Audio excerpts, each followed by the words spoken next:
interrupt your summer podcast broadcasts transmissions for a very special report. And now, straight from the Dragoon's lair, here's Danny the Dragon himself. Welcome, everyone, to the Dragoon's Lair podcast. This is a special episode. We're still in between season 3 and 4, but we had to come back. You're not on camera, Jimmy, right now. That's okay. All right. But no, so with me once again, as per usual, is the incomparable family man himself, James Haynes. Yes, I am behind the sphere again. Yep.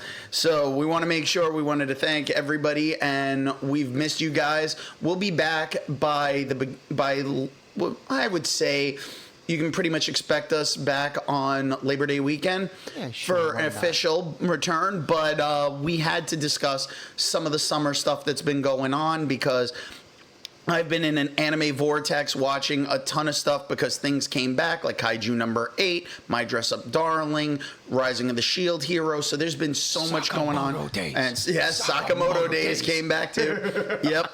So there's been a lot going on, but we had Summerslam came up. We also had the wondrous events that we were all waiting for, Fantastic Four and Superman. So we're going to discuss a little bit about those. Now, also some ground rules. We are not touching the list. We are not even going near the list. We don't even want to be bothered with the list. So if you want to email us, don't. About a list? Yeah, that list. You just made the list! All right! No, not that list! And then make the Jericho list? I'd rather make the Jericho list than anything, and I missed the damn guy that's at Fat Camp this summer to make fun of him. Yeah, no, but we went and we were talking and we were debating on a lot of the stuff about what was going to be like big box office numbers and stuff. Mm-hmm. Now, I'm not going to sit there and say if something's a failure at the box office or not, because that's not what we do. Nope. But we will discuss like what we liked about the movies, what we didn't like about the movies. So I want to start off. I'm going to take a look real quick. So I'm going to pull this up. So right now we're going to discuss Superman for a little bit. Absolutely. Superman is number 7 on the worldwide box office for 2025 and currently standing at 579,194,652 and 3 cents. Probably. Oh, you can't away somebody used threes in that movie? Yeah, but there's a lot of like that's a decent box office. That is very good. It made a little more than $500 million. Yep. And coming out of the DC funk that we've had from the Snyderverse, which was not good. You know, no matter what anybody wants to say, it's like, no, we needed the Snyder cut. It's like, no. There were some issues there. Now, I like Henry Cavill. Don't get me wrong. He's a great actor. Now doing Rolex commercials. Literally, I seen him at the American Dream. I'm glad you saw it because I have not. But no, the thing is, when we look at what we're doing, what we've seen from Superman and what we were expecting, I liked everything I got. I told you. This was not what I went in with very low expectations because the DC universe has always been really good with their animated stuff. Their live action has been hit or miss. Yeah. You know, the Nolan series is considered to be phenomenal.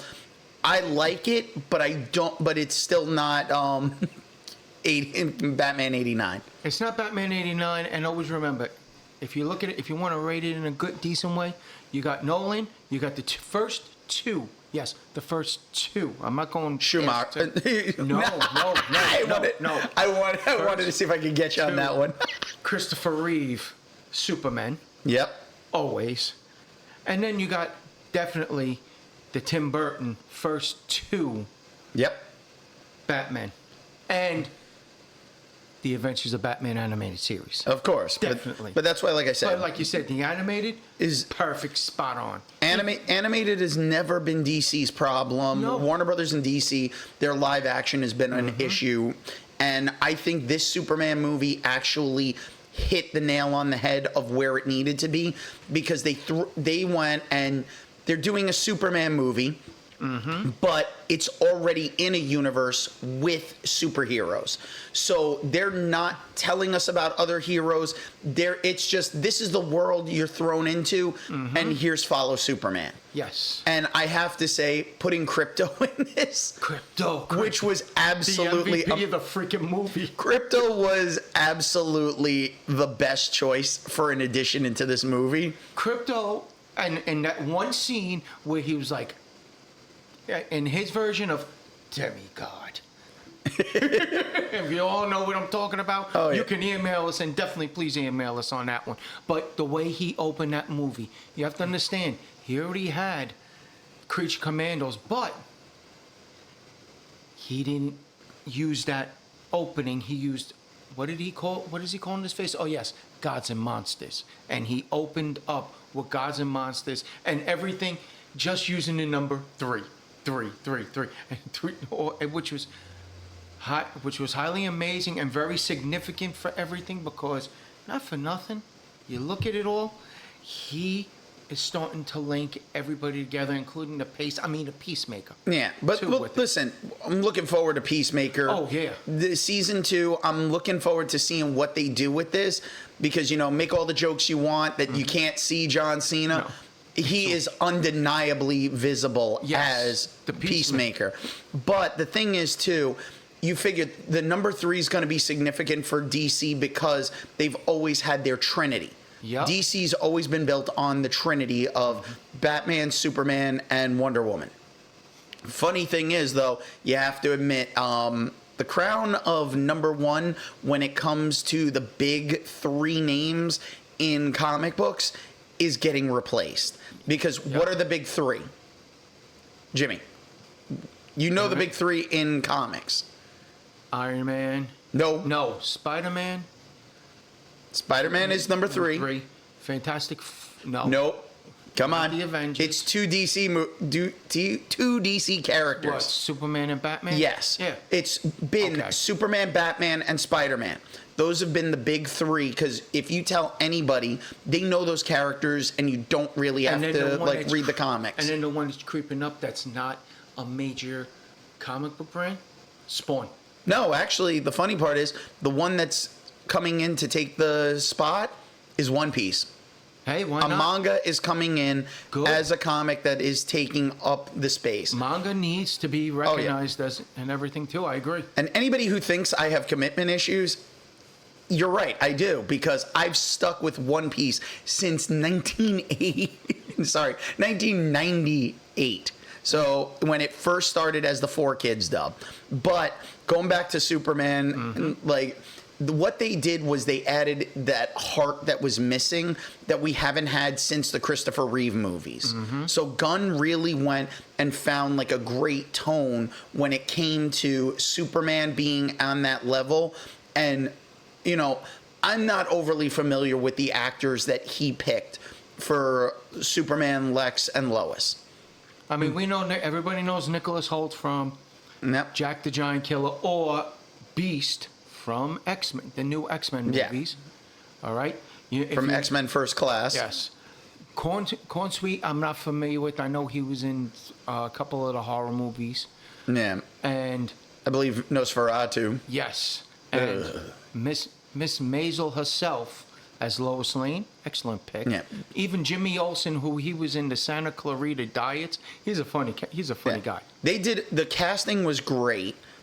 And, we're going to give some spoilers because this is a special episode, and Superman came out in July. This is coming out at the end of August. And mind you also that unlike, Final Destination, it's not streaming yet. Thank God. I know. But the good thing was, though, Final Destination kind of needed to be streaming. It's not only streaming, you can get it on Blu-ray when you want to.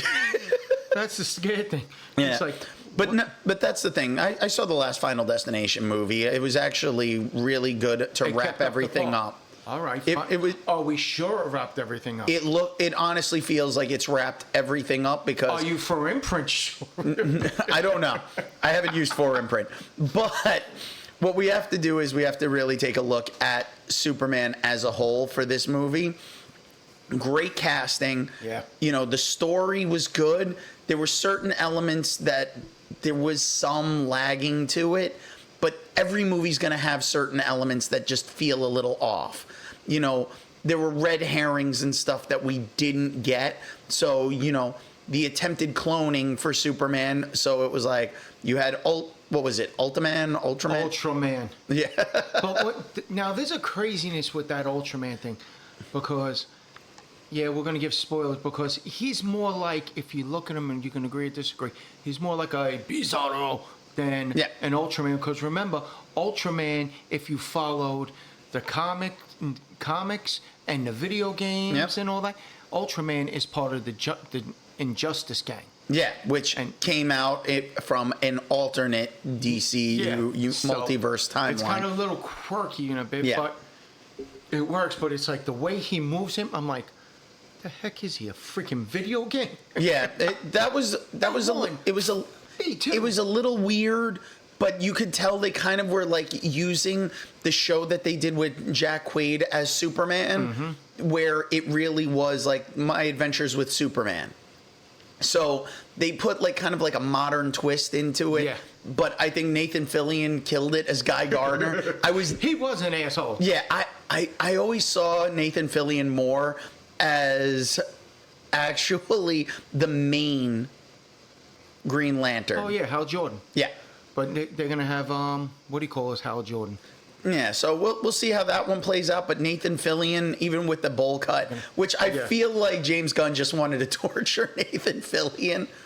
Although, as the movie came out, they have a Kyle Chandler correction. Yeah, but as the movie came out, though, all I kept seeing online were more clips from The Rookie with of the Cop Cutie song. It was like that was what we were inundated with because of Nathan Fillion. But no. Sorry, Superman couldn't be here, so he sent some backup, and then when he's beating him up, you see the flip him the bird. It's like, punch, flip the bird, punch, flip the bird, punch, flip the bird. Listen, they did a great job. Some people went and they bitched and complained early on. Oh, shut up. And you and I both know that people were like, oh, the movie's too woke. It was like... Dean Cain, shut up, you frozen little bitch. I'm sorry, but any criticisms coming from a former Superman actor who wasn't really the first choice to be that version of Superman. Aww. And also, you know, listen, I'm not going to shit on Dean Cain that much because you'll freeze yourself on that one. It's too easy, but also because of the fact that he's the only Superman who was actually asked in an episode of his own show for his papers. They wanted his green card. They wanted to make sure that he was registered because he hadn't paid taxes. To that? Well, this is the thing, you know.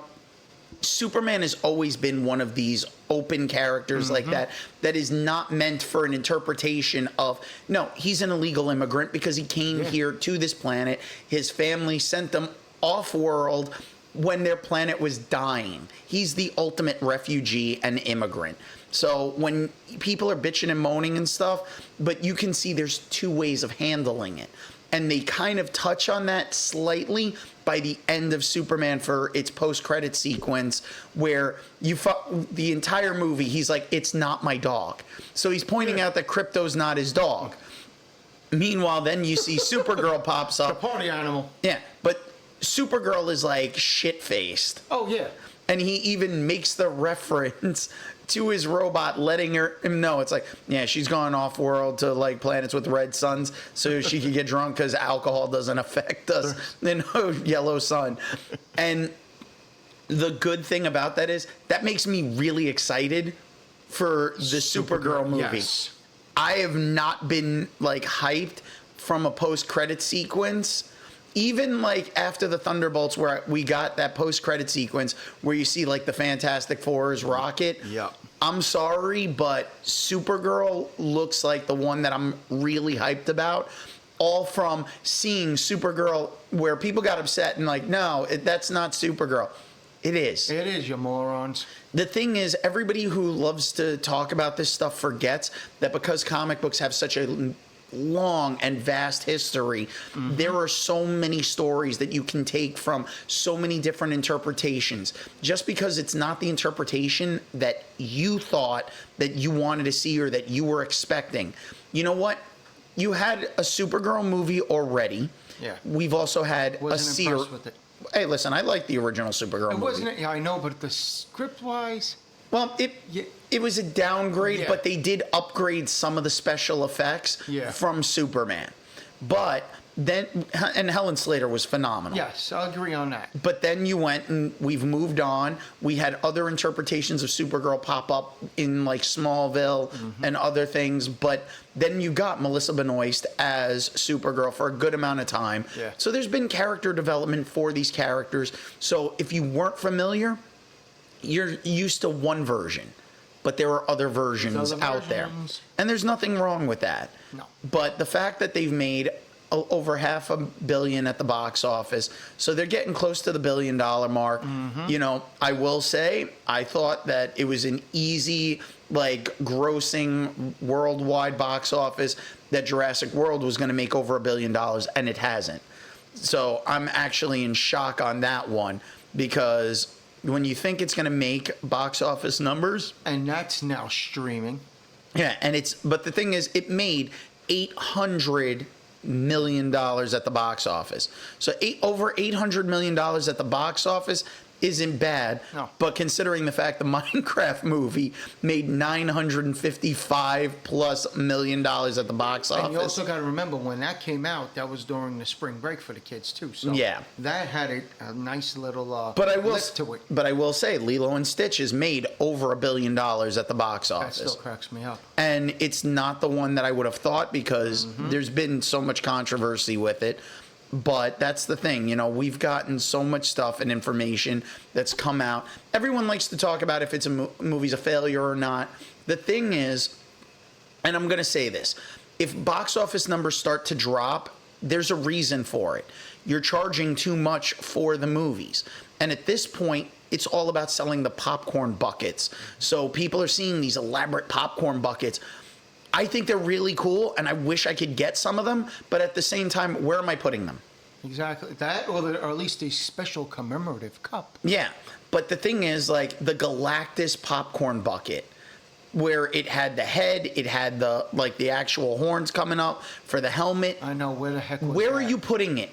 But if you buy it, where is this going in your house? Who's selling it? Well, that's the thing. I think they said at Comic-Con in San Diego, they had a booth where they were just selling all the collector's popcorn buckets. So, like, the Galactus one was sold out. We have not had a chance to go, but then again, that is out of our wheelhouse, because we're over on the East Coast, not the West Coast. Which means that half of that will not hit the East Coast in New York. Yeah, because in October. We are the East Coast Avengers, not the West Coast Avengers. That's But no, so when we look at what's going on, you know, we may not make it to one event or another, but we will. Anything we can touch on, we will. And that's the thing, you know. Superman did a great job. The war element to it. Some people are trying to go and say, oh, it's comparative to what's going on in society today. You know, that's every movie. Yep. Happens all the time. It's on your TV shows, and you don't even realize it because you're not looking for it. You're focusing on what's at hand, not what's behind the scenes. Yeah, and people were focused Off on the scene, I should say. People are focused on certain things now because they're politicizing things that there was no reason to politicize the movie unless you're trying to make it a statement. And there really was no point in doing that, because why are you trying to make it into a statement for policies when it's fictitious countries? It's a fictitious war in a fictitious universe, because the DC universe isn't the real world. No. That's why, you know, they have these made up places. Gotham, Central City, Metropolis. Not even just that. Look at some of the other countries. You figure the other places, you know, they have Themyscira for the Amazons. You know, you've got Atlantis. So when you have those other elements brought in. Atlantis is also Marvel too, so. It's Marvel, but at the same time, because it is a fictional location, but at the same time, it is somewhat historical, because there are some historical elements. So how real Atlantis really is a whole other story, but islands getting sucked underwater because of earthquakes and natural disasters, shit happens. Yep.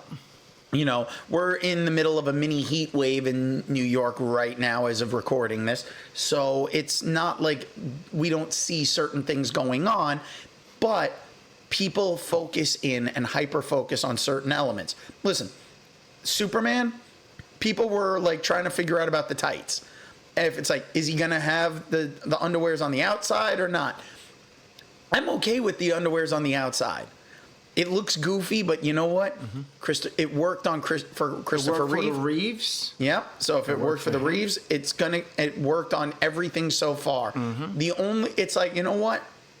Trying to change up a classic suit, I get it. You want to make it look a little more modern or whatever.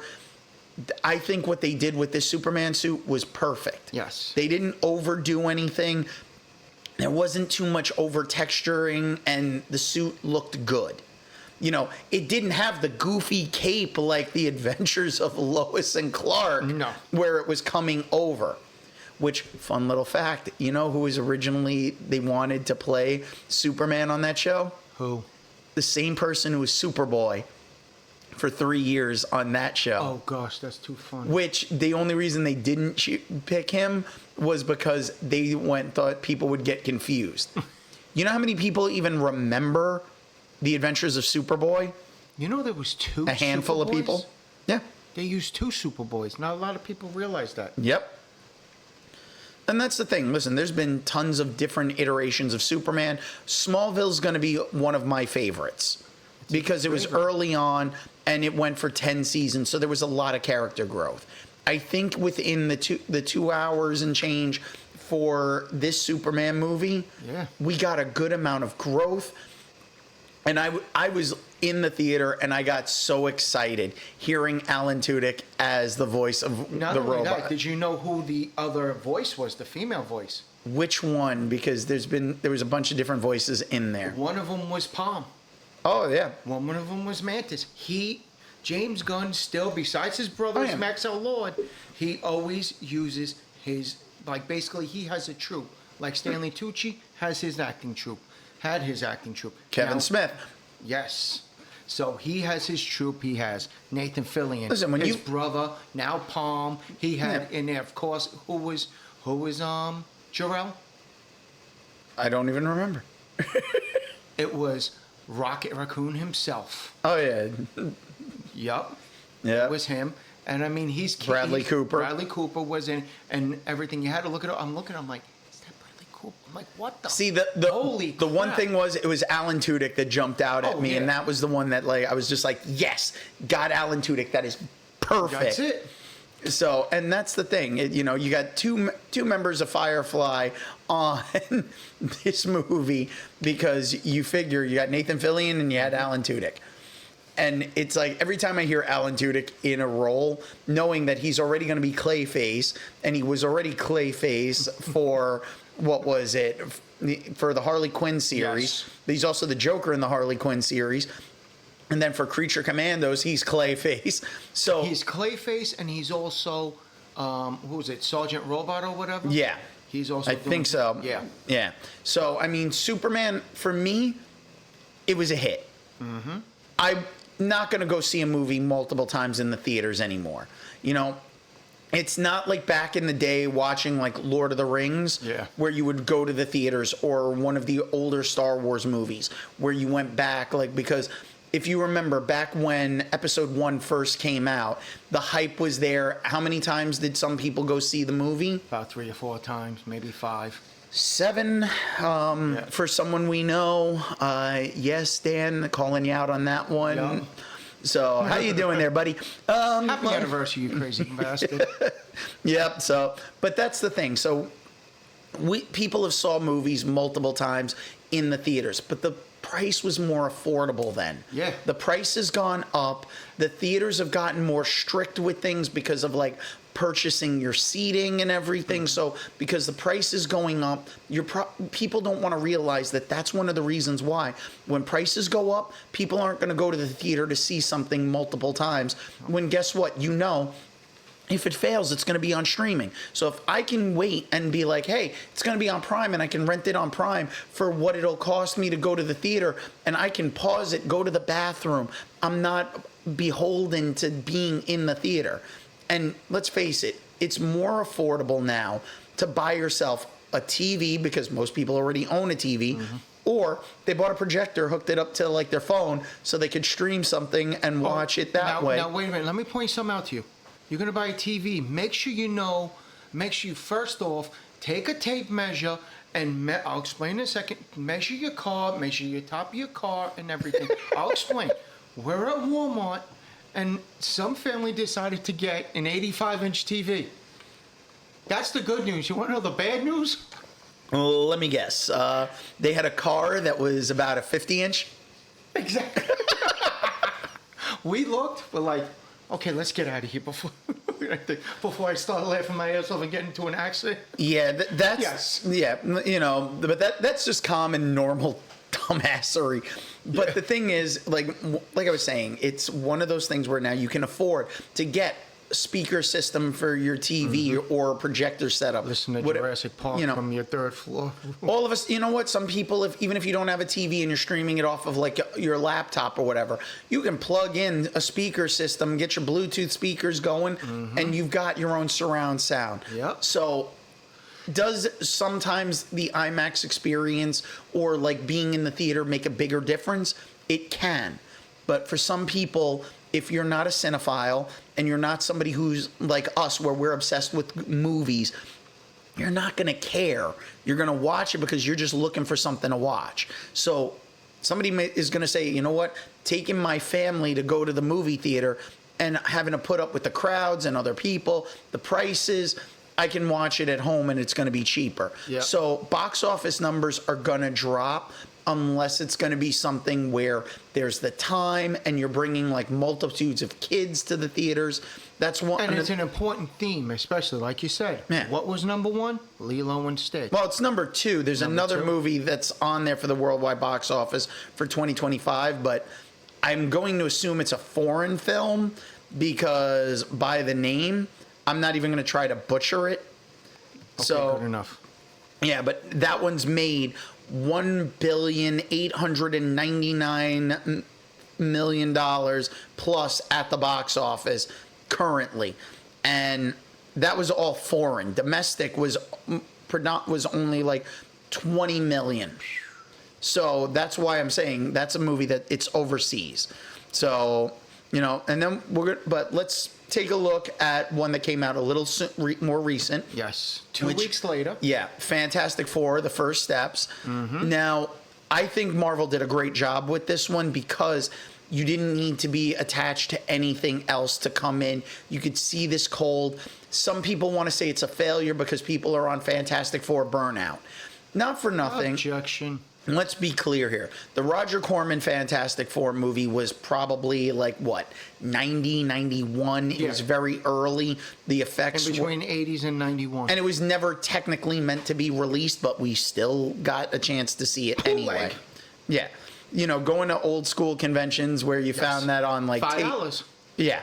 It's one of those things where now, and I'm sure you can see it on like YouTube or something, but it was cheesy, but it was so long ago. Remember, you can't say Captain America burnout, considering the fact that we had Captain America movies when, like, in the 80s?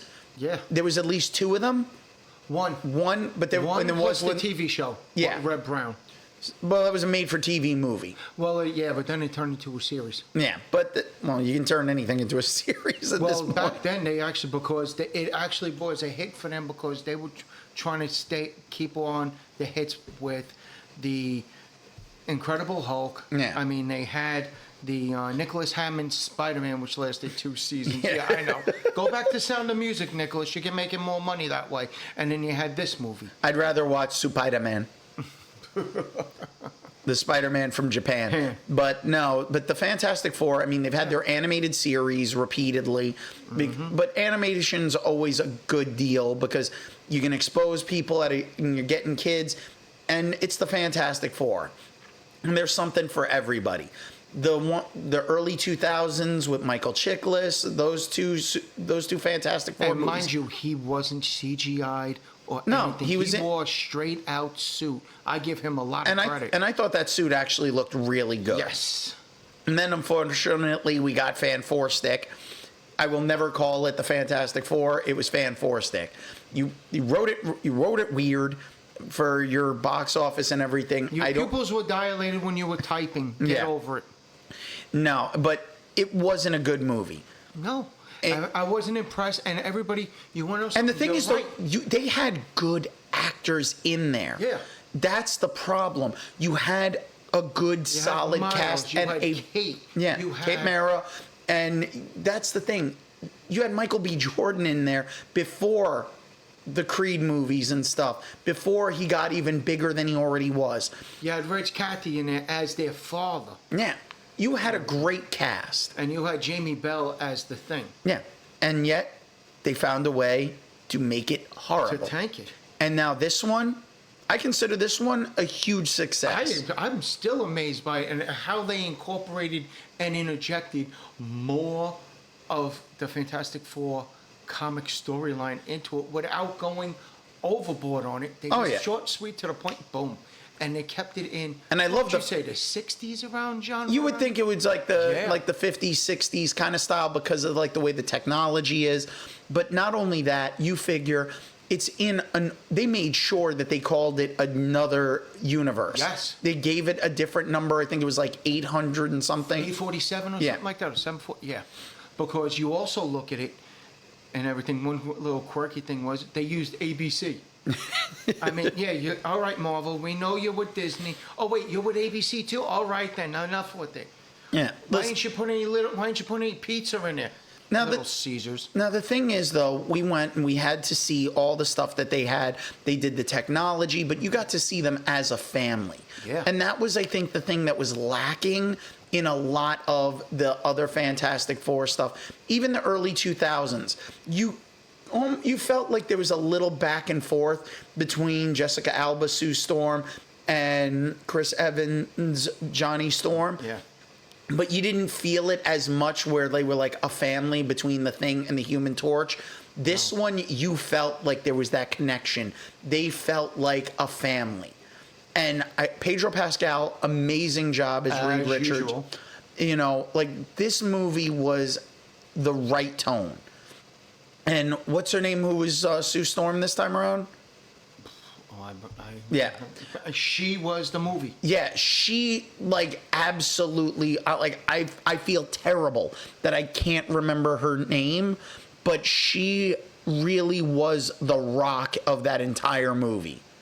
You know, people wanted to bitch about there being Vanessa Kirby. Yeah, Vanessa Kirby, you did a phenomenal job as Sue Storm. Mm-hmm. I cannot say that this movie was the Fantastic Four without her. And having them make it so it's like Franklin Richards is playing a part in this. Oh, yes. A very big part. They did a great job with Galactus, making him feel intimidating. Making him feel real, unlike a silhouette in the Rise of the Silver Surfer movie. Which wasn't even a silhouette, it was a fucking cloud. Yeah. He was a storm cloud in outer space. And they gave us a voice and a person in the Surfer. And the thing was, though, the Surfer before was fine. Yeah. But you know what? Everyone knows Nornrad. Yep. This time around, they used Shalabal. And that was a great choice. Mm-hmm. It's a different universe. And let's face it, you kind of thought you were going to see like a ridiculous mole man. No, he was hysterical. And he was Stingray. Yeah. From Cobra Kai. Yep. Same actor. And now he's in the new Naked Gun movie. Yeah. So that's the thing. They're like certain actors are starting to have like more of a resurgence with some of these things. He's got a Golden Globe, so he's starting. They're starting. Hey, he's got a Golden Globe. Okay. Oh, you were nominated for a Golden Globe. You're nominated for an M. Hey, listen, we got something for you. Yeah. That's why they're getting Pascal and everything. And even Ben Mendelsohn. But all these guys to do this stuff. But that's the thing. They went and they got a great cast together for this movie. There was that family element, the heart that some of the Marvel movies have kind of been lacking a little bit. Mm-hmm. And we're fans, so we're watching like the shows, the movies. So we're seeing everything. We're able to keep up. But for the average moviegoer, you can't say it's superhero fatigue when people they don't want to watch every single thing. You know what? You could be a Fantastic Four fan, of the comics and want to see the movie, great. This one you can just jump right in. No need to have seen anything else. Right. The fact that the Thunderbolts had the post-credit sequence where you see the ship, that played nothing of that was even hinted at in this movie. They so just there told was you that they're coming, but they didn't say when. And that's the thing. So it can fall wherever because this one doesn't fall within the normal timeline. Exactly. So you're not trying to fit it in and piece it together. So that I think was probably its biggest, like, actual saving grace. Yeah. Now, and the next saving grace is that ending where it's like, oh shoot, here we go. Yeah. So now, little spoilery thing, which the post-credit sequence does have a back shot of Doctor Doom. So you're not seeing the face. Doesn't have to be Robert Downey Jr. This could be another Doctor Doom. Yeah. We don't know. But standing there with Franklin Richards, you know, it's one of those things where I think they're doing something, they're setting things up. They might be getting back on track, but we'll see how it all plays out because they need to not be as interconnected, I think. The universes can be connected, but not where you have to know everything to jump into another one. Because I think that was the Thunderbolts, like, failing, was if you didn't see all the other movies and you didn't see the shows, you may not have known who those characters were. Yeah. So you need character introductions. They did a great job with introducing them for people who wouldn't have known who they were. But still, you've got characters that have crossed over from multiple things. Because now when we look at Fantastic Four, the first steps box office, their worldwide is 435 million plus. I think that's great. They didn't make the $500 million mark. Not yet. The thing is, everybody keeps thinking a movie needs to make $1 billion at the box office. Otherwise, it's a failure. I think that's one of the most misleading things of all is box office numbers aren't really an indicator of if something's good or if it's popular. People going to see something because, let's face it, you dropped this in the summertime, but it was at a point, end of July, where we were kind of in a heat wave. You were going to see more people going to the beach and everything, or going away on vacation if they can afford it. So people were going to be doing other things than going to the movies. Yeah, going to the movies, they got the AC cranking or whatever, so you're out of the summer heat, but it doesn't mean that that's going to get everyone into the it's not getting butts in seats.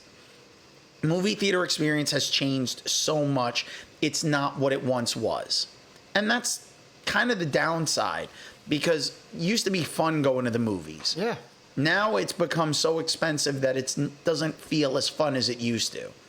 I mean, we don't do the midnight movies anymore. And it's a shame because that was an experience in and of itself. We've experienced it. How many times did we go for... I know I did all 3 of the Lord of the Rings movies, like a majority of the Harry Potter movies, even like the Star Wars movies and the Spider-Man movies, even hitting those midnight showings. I've hit the Revenge of the Sith, but everything else, I mean, everything I went to see that... whether it was opening weekend and all that, that's when I went to see the movies and everything. But some of them I might have waited, but otherwise, I mean, Two Towers, I still remember I got that on someone to give me a copy, so at least, and I knew about it, so but that was the only one, but everything else I seen in the theaters. I saw them all in the theaters and going to see a midnight showing. Even at the discount theaters. But seeing them at a midnight, showing was an experience because you had everyone who wanted to be there. The crowds were like, it was an experience in and of itself. It felt like a mini concert, but people also were able to be silent during the movie. But then again, cell phones weren't, hey, I can see everything and my smartphone is going to show, hey, look, I can look and text and send people messages and video and like I got to show a screenshot that I'm in the fucking theater. Put the fucking phone down. You don't need to prove to people you went to the movies. Yep.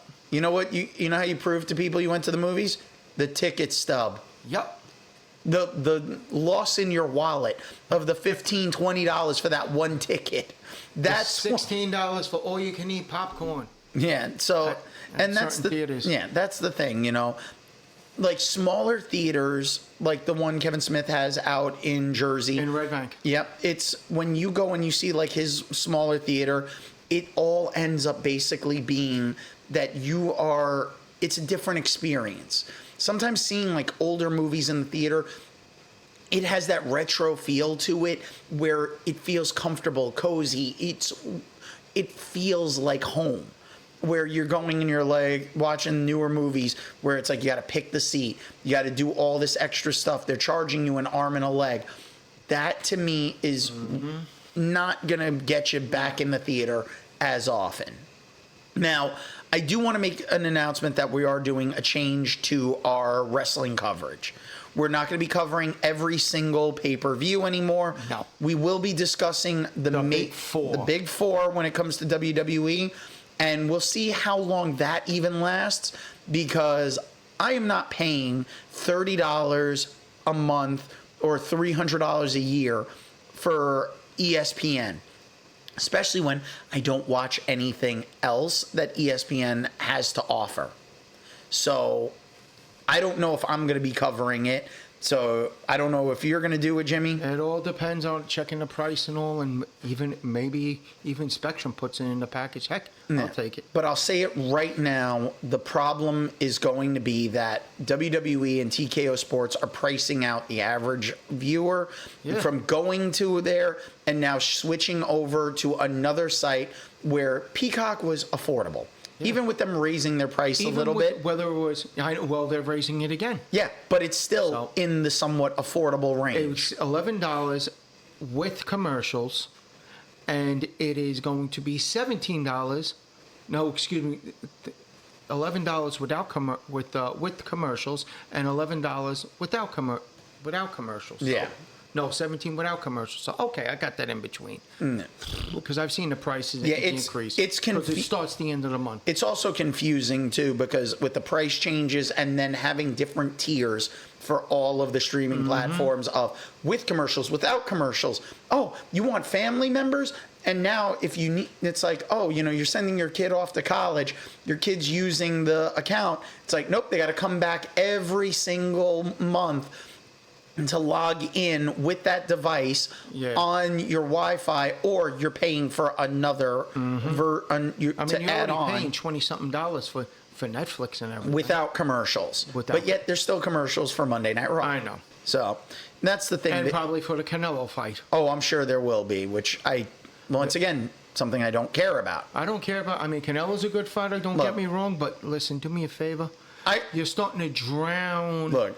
And really annoy me with this Canelo. No. Have you sold any seats yet? Probably no, but stop annoying us. The thing is, like, we cared about the Tyson fight because there was some nostalgia there. Mike Tyson. But we don't care about a lot of the other stuff. That's why we don't cover stuff here unless you request it. And the easiest way to request that is to email us at dragoonslayerpodcast@gmail.com. All one word, Dragoon is spelled with 2 O's. That's dragoonslayerpodcast@gmail.com. Sorry. We need that plug. Yeah, no, I meant getting choked up a little bit there. It's we haven't done this in a while, so my voice is a little not what it normally is. I hear you. But let's talk about SummerSlam. Let's go from night one to night now, two very carefully. I have to say this right off the bat. 2 nights, it felt a little excessive. A little excessive. I mean, it also didn't help that you could tell Cardi B as their special host. You could see she's reading a small 1 minute pretty much intro. She's reading it off a teleprompter, and you could tell she was struggling to read. Hooked on phonics. I mean, what's his name? 1-800-ABC. Hooked on phonics worked for me. The other rapper that did night 2, he did fine. Yeah. Even with his cigar in his hand, he did fine. Now, let's start us off with night 1, because I can't even remember the match card. The first card on night 1, and I believe I'm right, was Jey Uso, main event, Jey Uso and the OTC versus Bronson Reed and Braun Breaker. Or as he's known as the Shufala. The shoe with the Shulafala for stealing Roman Reigns' shoes. That's pathetic already. Stop that right there. Yeah. I got to stop that right there. It was funny, though. It really was funny. It's cute and everything. He's like, acknowledge me. No, we ain't acknowledging you. Go buy me a pair of freaking Nikes. Seeing him with Bronson Reed with a pair of shoes hanging around his neck. And then giving a pull. And then he's added another set. So it's... He's a shoe thief. Yeah. Like, the thing is, though, decent match to start off.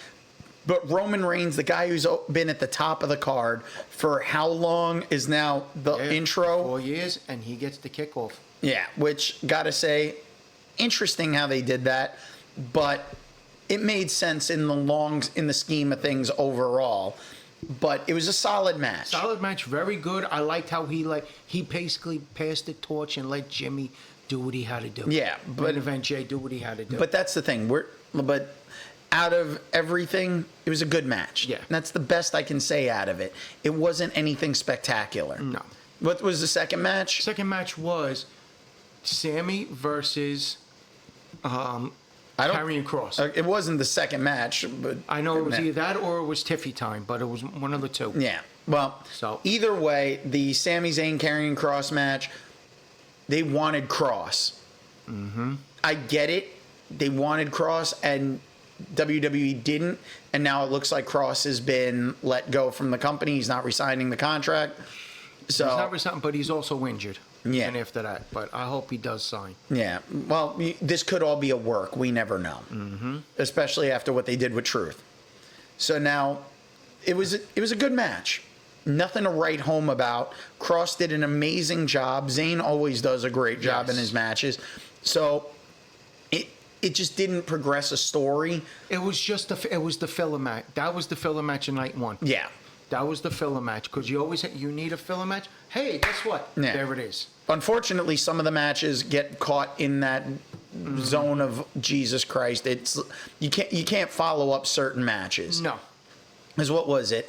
You had, we can just go through, not even worrying about night one and night two. Yeah. So I mean, you had the TLC match, which was like, holy the shit, TLC match was absolute amazing, and you can't say there aren't going to be botches in a TLC match because there's so much chaos and carnage going on. What still made me laugh was, what do you call, knocked his wife off the Oh yeah, Candice LeRae falling. Are you over. Okay? She said she's okay. No, she didn't. She's unconscious, you moron. Yeah, it like that match really was like the one that stole a lot of everything.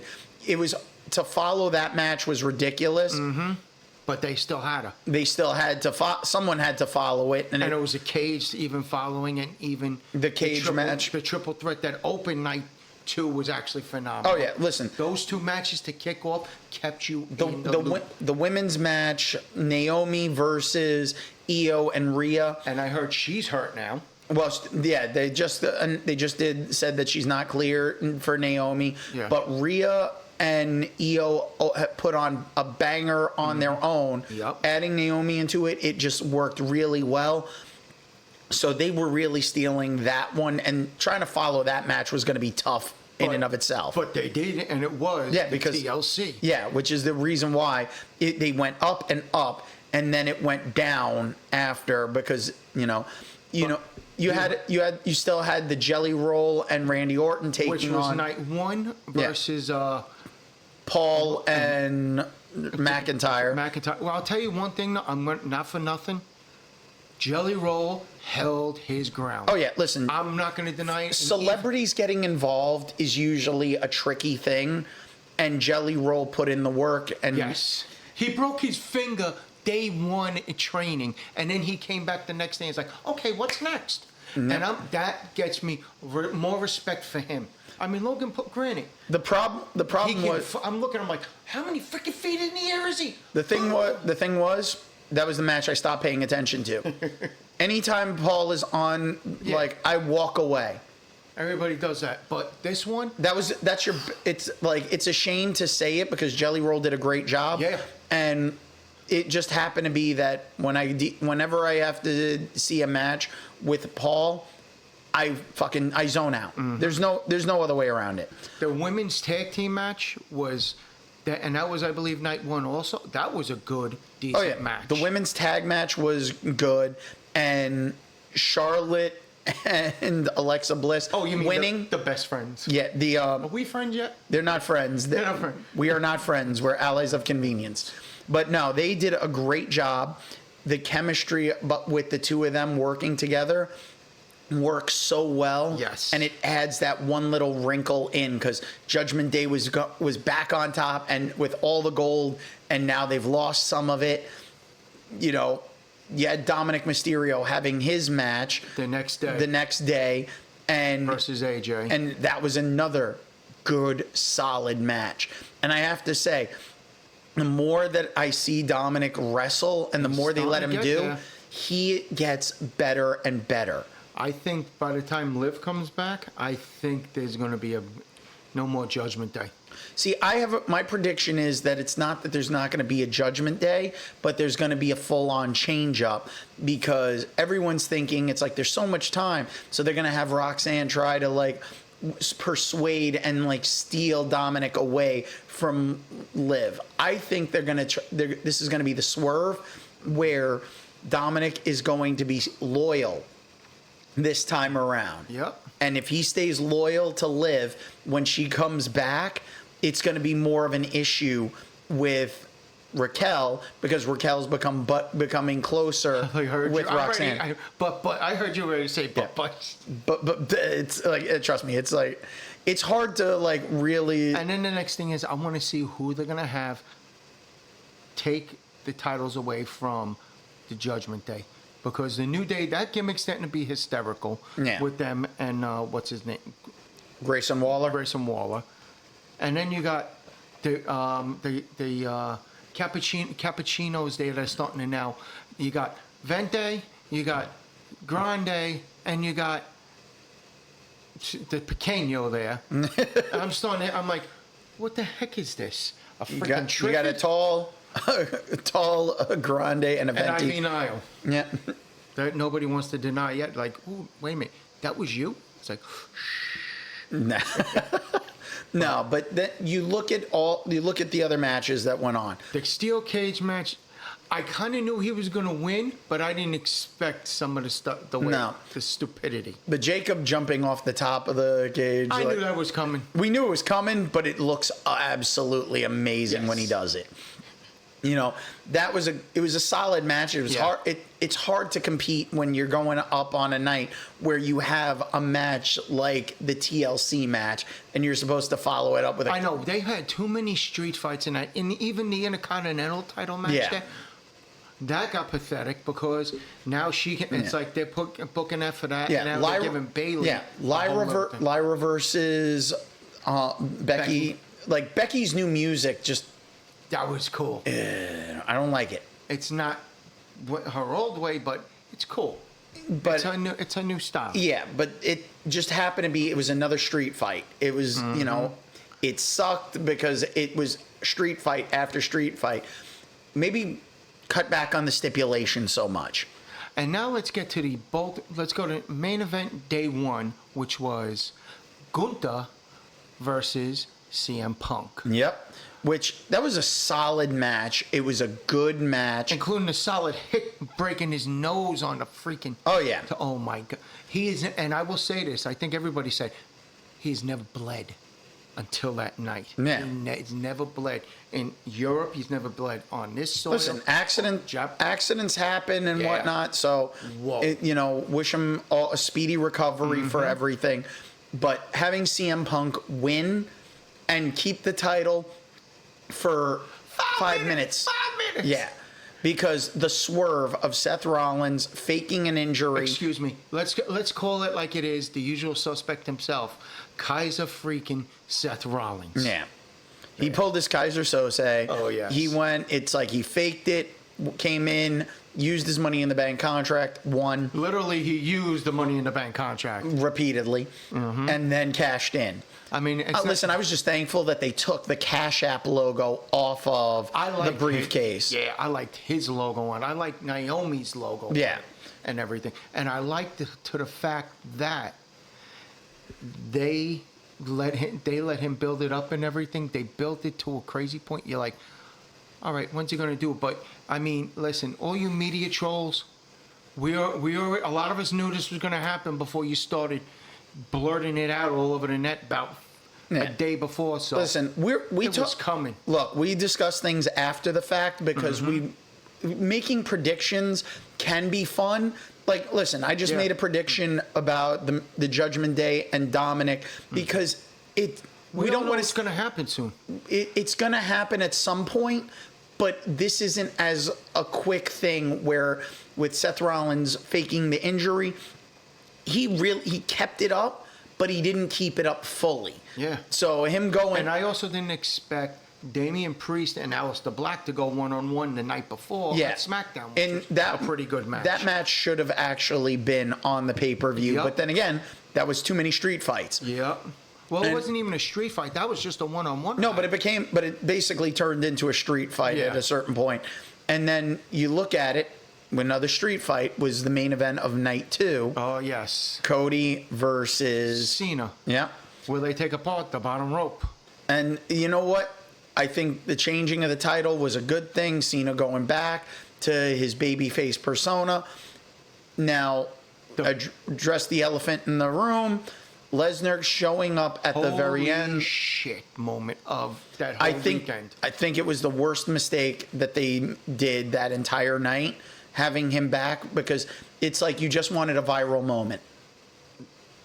And frankly, listen, going viral is one thing. We haven't done it, but no.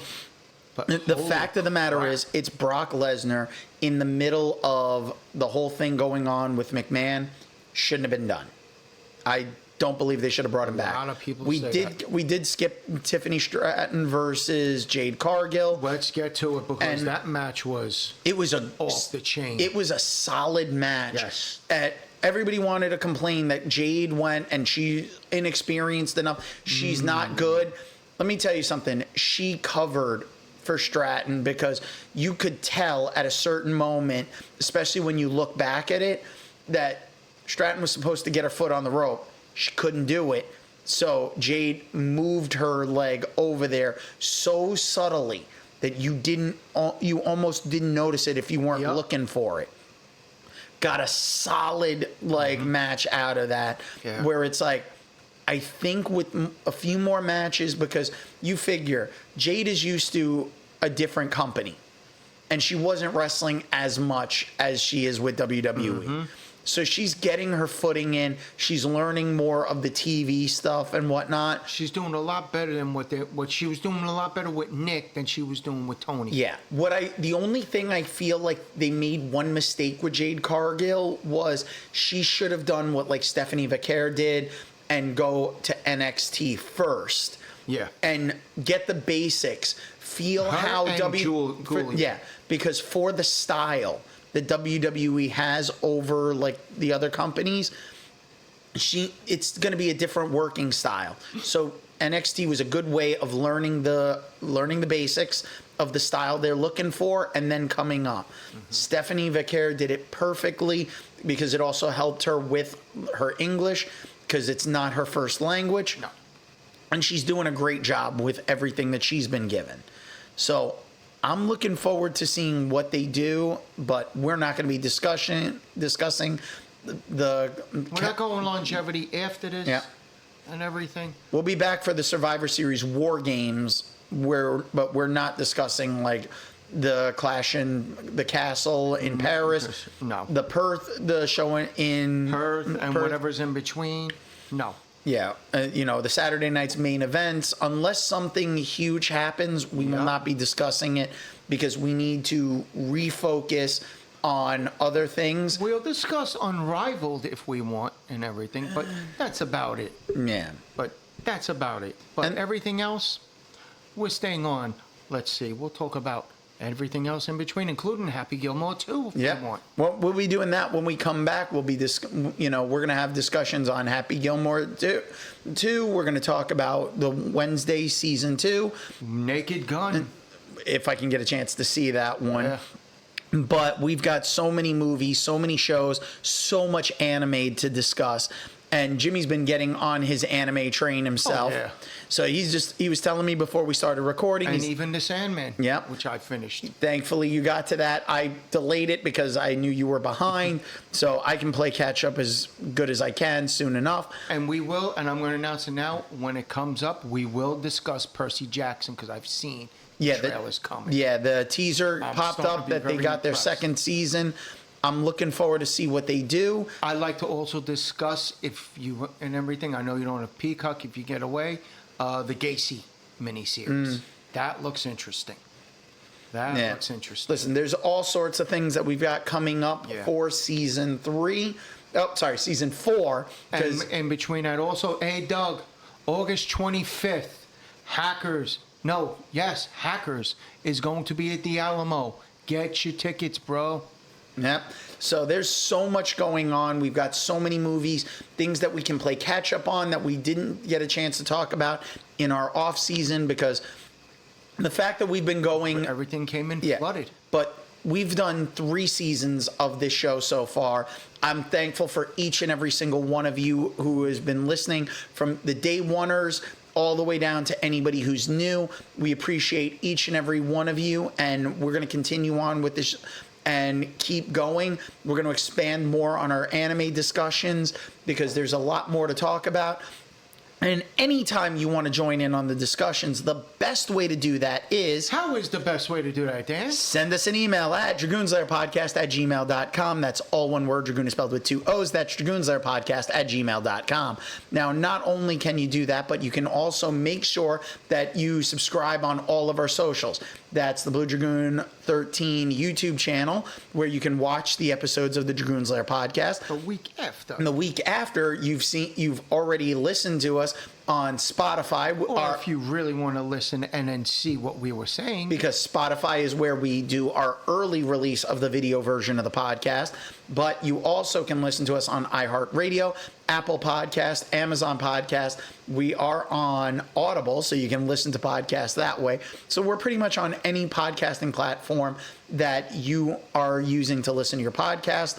Also, make sure you sign up for the Instagram page, Dragoon's Lair Official, where you can watch the reels, and we give any kind of information along with our threads page for Dragoon's Lair Official, where we'll let you know like what's coming up that we're going to be talking about and we're watching if you want to be along with us for the discussions. So you can send us an email right after and send us messages on Instagram and Threads, so you can leave comments on those posts and we'll get to those. Not only that, but on my TikTok page, Blue Dragoon 13, we've got tons of the shorts from the episodes, and hopefully people are watching the shorts. They're engaging there, but coming and listening to the full show so you get the full context. Because just because you're seeing the shorts and the clips and the reels, that's not the full context. So you may hear a little bit about something we're talking about, but maybe you want to join in for the full discussion. And the best way to do that is to listen to us on Spotify, iHeartRadio, Apple Podcast, Amazon Podcast, any of your podcasting platforms, and on YouTube, the Blue Dragoon 13 YouTube channel. Now, make sure when you do that, you give us likes, share, subscribe, do comments, do all the things to help get our numbers up so people can see the show and engage, because we want to make sure that this community keeps growing and you guys get the full experience, because we want you guys to suggest stuff for us to watch, because we can watch a bunch of stuff on our own, but there's plenty of things that maybe are flying under our radar that you're not telling us about that you really like, and we want to know what it is that's on the mind that you're really thinking about. Like, this is really cool. I think more people should be talking about that. So, Jimmy, you want to tell everybody how they can get in touch with you as the season's about to start? And watch me? Why not? Sure, why not? Yes. Blue Sky, James925. On Snapchat, JamesSI0925, all lowercase. Instagram and Threads, JamesH_4th, all lowercase again. James Haynes the 4th on Facebook. TikTok, James0925. You can watch me on Tubi Monday to Friday, all 10 episodes, whenever you want to stream it. Special shout out to my man, Heath at Boob Tube Toys. He's got, you want to know about Fantastic Four toys? Superman's? You want to know about Funko? He's got it. If you need something that's important with your Funko, hey, he might not have, but he'll lead you the right way. So Heath, shout out to you. And Tyler, the creator, keep it going, because I know what you did with Taylor Kitsch and that Amazon movie there. Excellent. Keep it up. Say hello to the missus for me. It's all her fault. Oh, she knows. Yeah. So, to the family, we love yous. So, we're not giving any pity parties on this. No, we're not. No, we give all the happiness and love. And I'd like to also especially thank everybody from my wife before me. Got us into the top 7 for America's Couple in Vanity Fair. All right? Thank you. Thank you. Not for nothing. That's her first top 10, top 7, and everything. I've been there how many times? Yep. Between a game show, the Carla Hall, and this, and bringing her along. She had fun. Yep. So did everybody else that was part of it. Thank you very much. All right? Yep. Now, are you going to do the Halloween contest for Jamie Lee Curtis? I don't know if I can do it. I know my buddy Chrism's going to do it. She's already looking forward. Yeah, I got to take a look a little deeper into it to see Get about it that. in before they start. Yeah, but no, because there's been so much going on. Because basically, the best thing you can do right now, which would be, is to follow me on all my socials, Blue Dragoon 13. That's on Instagram, Snapchat, Blue Sky, Threads, the Twitch channel, which I may be doing some streaming because I may be on vacation, because I'll be at Anime NYC, hopefully, as if I can make sure to get my tickets. So if you see me there, stop by, say hi, and I'm looking forward to seeing everybody while I'm there. But if I can't get there, which fingers crossed I'm going to be able to, you can still reach out, send me an email at dragoonslayerpodcast@gmail.com. And not only that, but you can find the YouTube channel, Blue Dragoon 13, where you can see all of the stuff we're posting as well, because we have our shorts, the clips. And TikTok, Blue Dragoon 13. There's so many places you can find me because it's Blue Dragoon 13. That's it. Very easy to find me. And you can make sure, because on all the links, for every one of my socials, I do have the link for the Discord group. So if we can build up a community there, maybe we can do some community events and stuff. So it's just a matter of people coming in and starting up having some discussions on our Discord group. Not only that, but we have a wonderful new season that we're getting ready to start. So when we roll out the new season of the Dragoons Lair podcast, we hope each and every one of you not only joins us, but is a bigger part of the community and enjoys everything that we're doing. And the more you guys become a part of the community, the bigger we can grow and the better the show can get, because the bigger we get, the better our quality can go up. So that's going to be a wrap for us for this episode of the Dragoons Lair podcast, special episode. We now return you to your regularly scheduled podcast already in progress. Now, just remember, folks, you don't have to go home, but you can't stay here.